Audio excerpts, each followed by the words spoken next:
How's it going, people? Welcome back to the channel and welcome back to Box to Box. We've got a New Year's Eve fixture away to Brighton, but we're here at the Emirates and Ryan's come down from the Seagull Socials to discuss Brighton, Arsenal, the fixture coming up, key battles, and we'll finalise with the predictions as always, people. Hit the like button, make sure you do that first and foremost, and let's get into it. Ryan, love for coming on, my guy. How you been? Yeah, it's good to be back on. I love coming on this show, to be honest. It's always a good conversation. Always, Last time was great.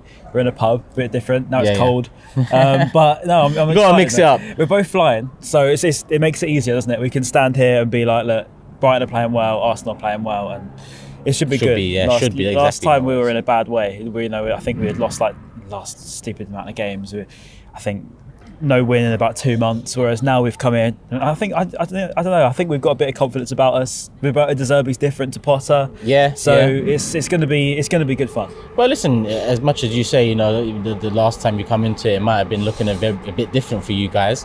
I don't think we've beaten you since the end of the 2021 season, if I'm not mistaken. I think it was April, May times, a 2-0 win at the Emirates. Since then, a 0-0 draw and a couple losses. Obviously, the big one end of last season kind of put a dampener on our top four hopes before it got revived a few games later, and then another dampener at the end. It's a great day out. I'm sure you enjoyed it. Wasn't that back-to-back Tottenham and Arsenal wins? North London is ours, but it was a great couple of games actually. Yeah. But listen, the way Arsenal have been moving recently, they're making amends on situations of the past and recent history, and there's not necessarily a big rivalry with us, but there's something between us. Yeah. The Guendouzi-Leno situation happened a few years ago. It wasn't only last season you derailed our top four hopes. I think it was the end of Emery's season. Yeah. You also beat us. Basuma was laughing. Yeah, that one there. So we've got a bit of history there that I hope these players are up for. We was definitely up for it against West Ham. We conceded early, but we managed to come back, and I think it was a well-deserved 3-1 victory. I didn't think it flattered us at all.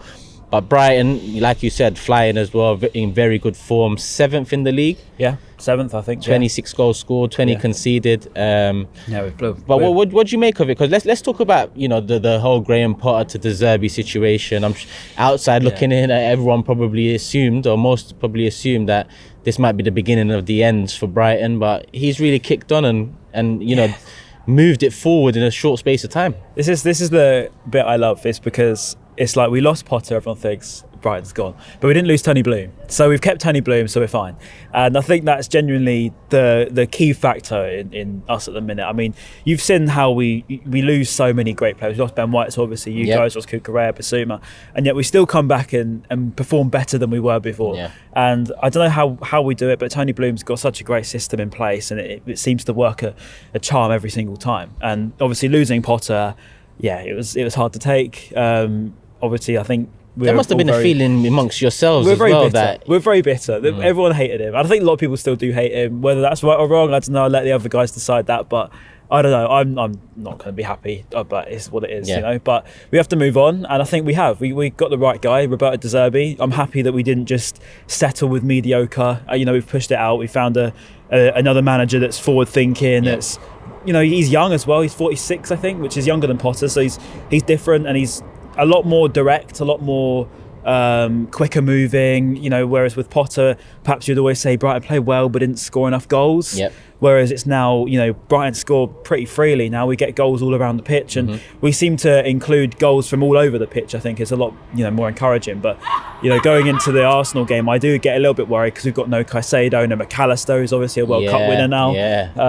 But, Caicedo is such a big part of our team. It's going to be huge. But, we've signed Billy Gilmore, so we've got another bit of cover there. So I don't know. I'm quietly confident. I do think, obviously, I think Arsenal will win the game. We'll get to that in a bit. But I do feel like as long as we make a decent account of ourselves, we can't really be too upset considering how much form you're on at the moment. Yeah, I mean, you mentioned the goals coming from all around this season. Trossard's on 7, I think. Gross is on 5, and McAllister's on 5. So as well as Caicedo and how important he's been. McAllister this season, I know a lot of people are looking at the World Cup and saying, there's a player there, when he plays for Argentina, he seems to be a different player to when he plays for Brighton. But I don't know if you object to that, because 5 goals so far this season, and he's one player that goes under the radar. All the eyes are on the World Cup, so it's easy to say off the back of that. But in the Premier League, there's so many games, they come thick and fast. How much do people really see of McAllister aside from you guys? So you can tell me more about it. Is that the McAllister you've come to know? Well, yeah, I mean, you and Cecil were talking about it before. We were saying how he has been playing like this every single week for Brighton this season. I mean, he's been fantastic.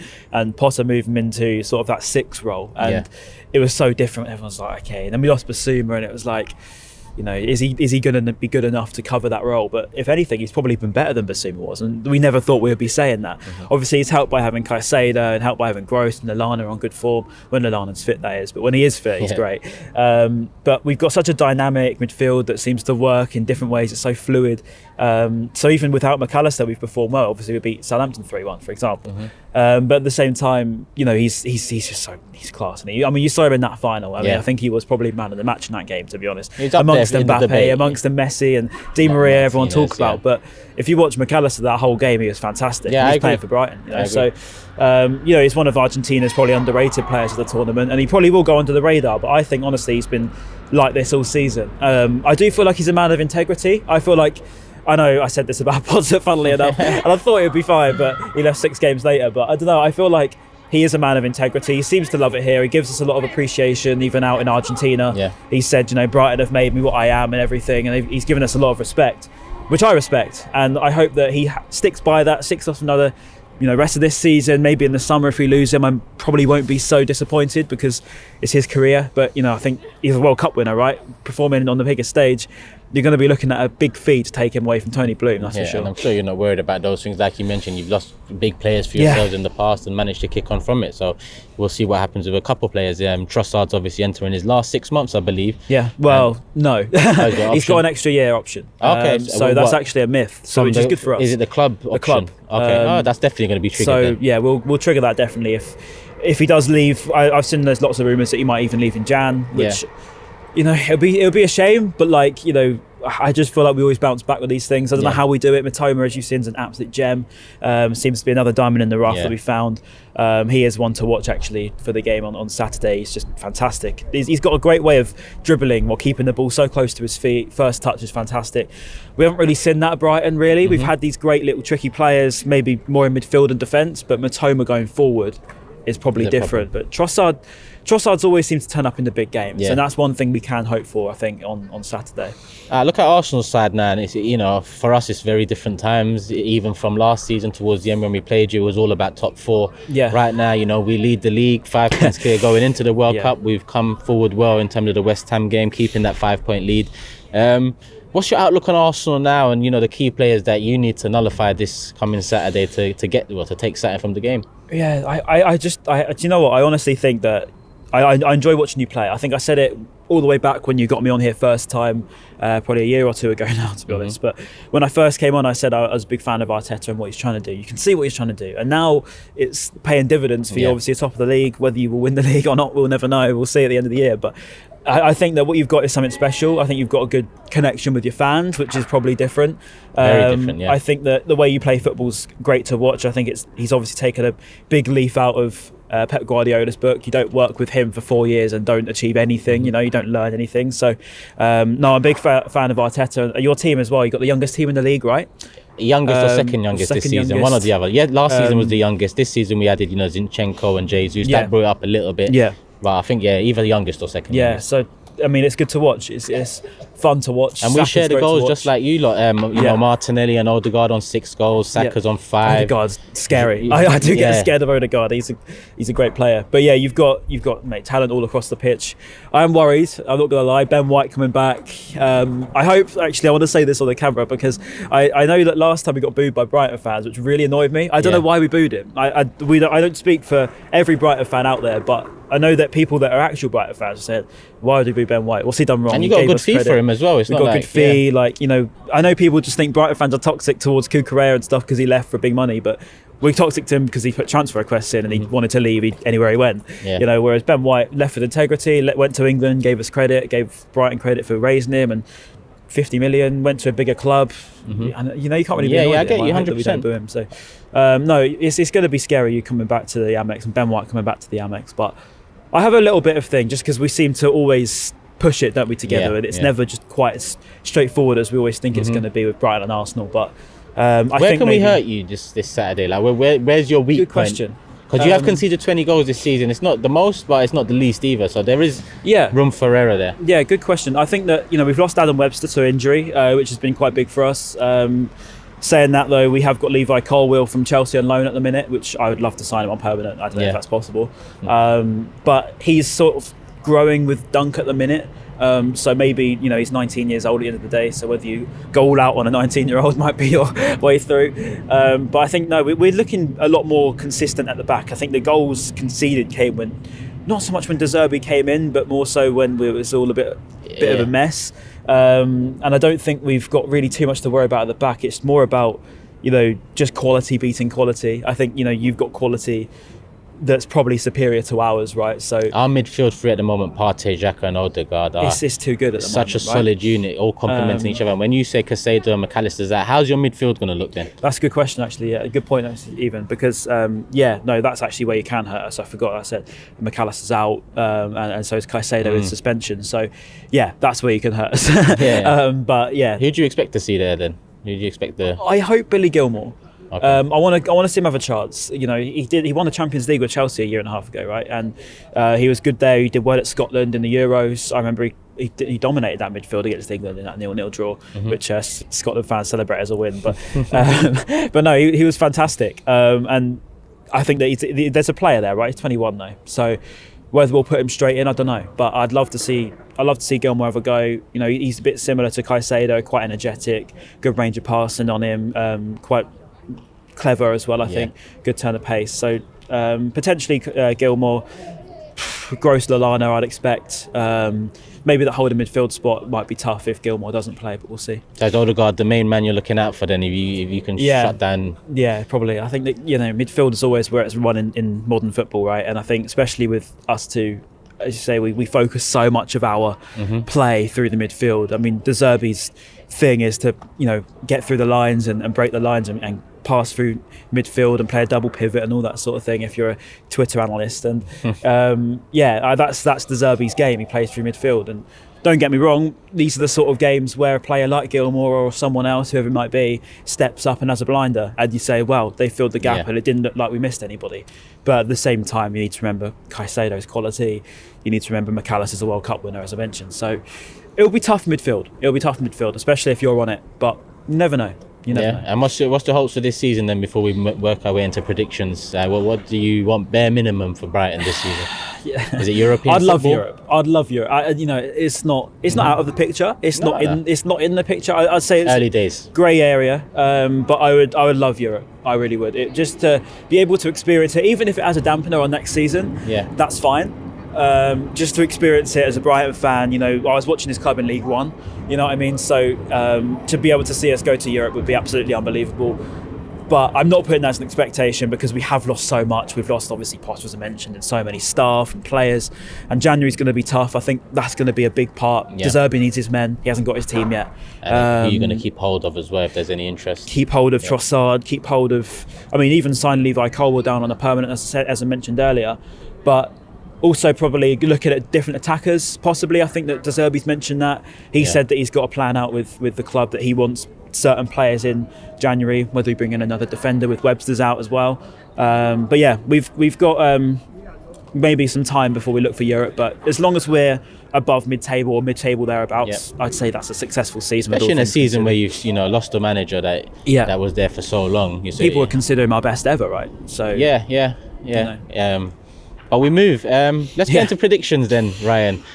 You know what? I got my West Ham prediction right. I said 3-1 Arsenal, so I'm hoping that luck comes into this game as well. Okay. You're the home team, so I'm going to hand it over to you first for the prediction. Okay. Well, our home form's gotten better. We beat Chelsea 4-1. We beat Leicester 5-2. Last time out, actually, we lost to Villa. We led that game 1-0 and ended up losing 2-1, which wasn't a great day, actually.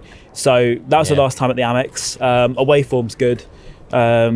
So with things considered, probably if we lost 1-0 and be disheartened, a 1-1 draw would be great. I'm not going to say we're going to win this time. I just, as I said with midfield, I think you're too good at the moment. And Yeah, I'd say a 1-1 draw would be great. But Southampton, we were impressive. We we dominated that game, although they were very bad that game. Solly March got his first goal in 58 games. Finally broke the record. He got a sort of 25-yarder. So we never saw that one coming. So and an assist as well. And an assist. And if you're a Brighton fan, you'll understand that Solly doesn't score a lot, and what he does is a great moment. So as I said, anything can happen, and it's New Year's Eve even. So you never know. We had a Christmas miracle. Can we have a New Year's celebration? Listen, as well? I'm expecting a tough game, Ryan. I can't lie to you. I'm expecting a tough game. I think if Arsenal continue this form, we should get past you. I won't say relatively comfortably, but this season away from home, you look at the Brentford game, you look at the start of the season against Palace, clean sheets, top performances. It never, the result never really looked in doubt, and that's just two amongst a lot. Against Leeds, we were made to work really hard for that 1-0 in Southampton, and they took a point off us. Sorry.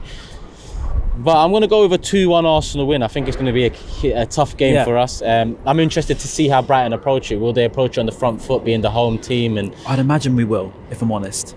But then you look at Arsenal, top of the league. It depends how the manager sees it, because, I'm sure you guys want something from the game being the home team. And I can't remember the last time a team approached us on the front foot. No, I think with De Zerbi, with Potter, the same. It was always, we take the game to you, no matter who we're playing against. I think De Zerbi's made that quite clear. He said that he will play whoever he wants and wants to attack and wants to win every game, which is a good mentality. And actually, I have a question for you, because I've always wondered about Arsenal fans and Brighton fans, because obviously we always say we have this little thing.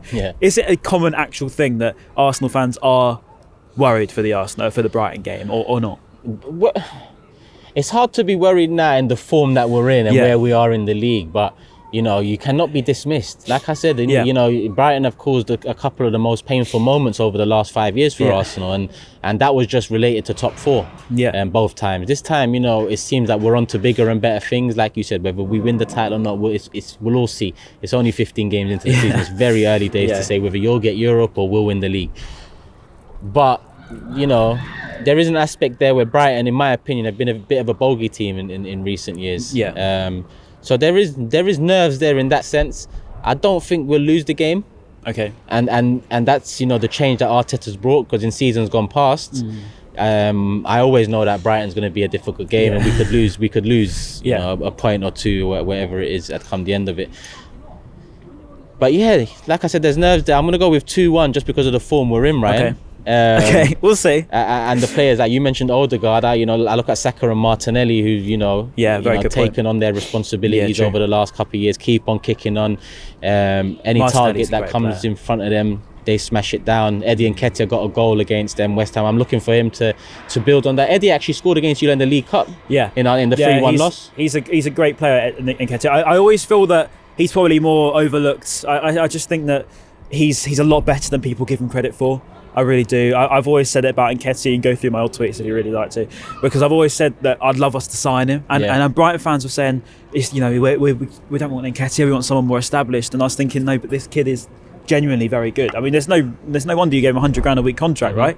And you see the moment the other day. I mean, that turn finish is as good as you can score, right? Very good turn and finish. And that sort of thing is what you want any striker to do, and if he can do that, then I do worry about him. As you said, you haven't got Jesus, have you? So you might see an opportunity for him. That's the one big loss, and it'll be interesting to see whether Zinchenko starts the game. Now he's back, he got some minutes against West Ham. But you're going 1-1.